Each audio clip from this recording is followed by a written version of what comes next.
या 19 वर्षीय तरुणीबरोबर तिच्या आई आणि सख्या भावानीच अतिशय भयंकर कृत्य केले। या 19 वर्षीय तरुणीबरोबर आई आणि सख्या भावानी जे कृत्य केले ते ऐकल्यानंतर आपलाही थरकाप उडेल आणि आपल्याला सैराट चित्रपटाची आठवण होईल। महाराष्ट्रातील छत्रपती संभाजीनगर मधील वैजापूर तालुक्यामधील लाडगाव येथे घडलेली ही घटना।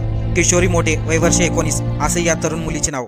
19 वर्षीय किशोरीचे एका तरुणावरती प्रेम होते, म्हणून किशोरीने प्रेमविवाह केला आणि लग्न केल्यानंतर काही दिवस दुसऱ्या जिल्ह्यामध्ये राहिले, परंतु काही दिवसांनी पुन्हा लाडगाव या ठिकाणी राहण्यासाठी आले। आई शोभा मोठे आणि भाऊ संकेत मोठे हे किशोरीला भेटण्यासाठी घरी गेले।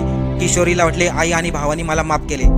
ज्यावेळेस आई आणि भाऊ किशोरीला भेटण्यासाठी गेले तेव्हा किशोरीचा पती कामावरती गेला होता। घरामध्ये किशोरीचा पती नसल्याची संधी पाहून किशोरीची आई आणि भावानी किशोरीवरती कोयत्यानी सपसप वार केले। एवढेच नाही तर किशोरीचे शिर धडा वेगळे केले। ही सर्व घटना 4 डिसेंबर 2021 मध्ये घडली होती। तब्बल 3 वर्षानंतर वैजापूर सत्र न्यायालयाने याच्यावरती सुनावणी केली। किशोरीची आई शोभा मोठे आणि भाऊ संकेत मोठे या दोघांनाही जन्मठेपेची